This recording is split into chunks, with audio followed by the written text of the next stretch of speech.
Les deux processus de Doha, c'est-à-dire Washington, qui met ensemble le président Tshisekedi et Kagame bientôt, mais à travers leurs émissaires déjà un accord de principe avait déjà été signé.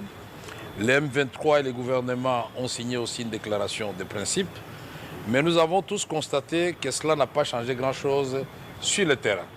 Donc les efforts doivent être faits et d'autres acteurs doivent être associés à cette démarche qui doit être globale. Quand je dis d'autres acteurs, la République démocratique du Congo doit se saisir de cette question, l'Afrique au premier plan avec l'Union africaine, l'Union européenne qui nous a accompagnés depuis longtemps et qui était à la base de la résolution 2773 ne doit pas être oubliée.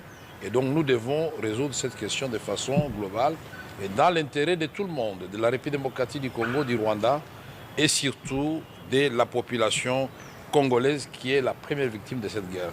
J'apprécie à sa juste valeur la diplomatie belge, et j'emprunte le mot du vice-premier ministre, qui a été vocal, qui a été audible.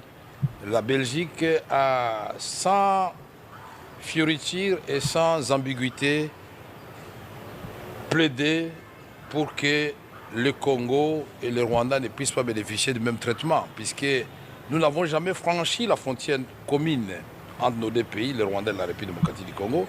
Il y a un pays qui l'a traversé et c'est en violation des valeurs cardinales, des valeurs sacro-saintes de la Charte et des Nations Unies et de l'Union africaine. Et cela doit être condamné.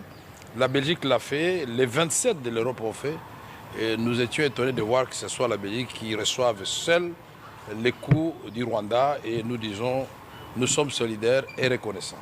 Pour le reste, nous avons convenu de continuer à échanger pour enrichir nos deux visions respectives qui sont pratiquement les mêmes. Et après avoir vu le président de la République, il est content de voir que nous avançons dans le sens de rechercher la paix.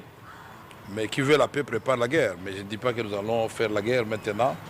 Nous sommes obligés de nous défendre. Mais ce que nous voulons, c'est les dialogues entre États, les dialogues au niveau national pour créer aussi la cohésion nationale entre Congolais. Parce que le président, entouré de toutes les forces politiques et sociales, est plus fort qu'avec la seule majorité à l'Assemblée nationale. Moi, je suis très heureux de vous dire que c'est lui qui a eu l'idée des corridors humanitaires pour que ces populations, non seulement de Walungu, Kabare, Bukavu, je sens que vous êtes d'ici de Kivu, vous, hein?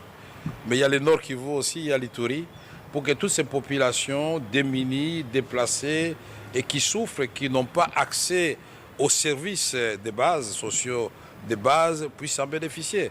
Et pour cela, nous comptons sur la diplomatie agissante du vice-premier ministre Prévost pour plaider auprès de l'Union européenne et du gouvernement belge pour qu'une aide humanitaire consistante soit envisagée pour ces populations qui souffrent, plus que d'autres populations où il y a la guerre à travers le monde qui reçoivent des cargos, des paquebots, et des avions qui même parachutent de nourriture et des habits et des médicaments.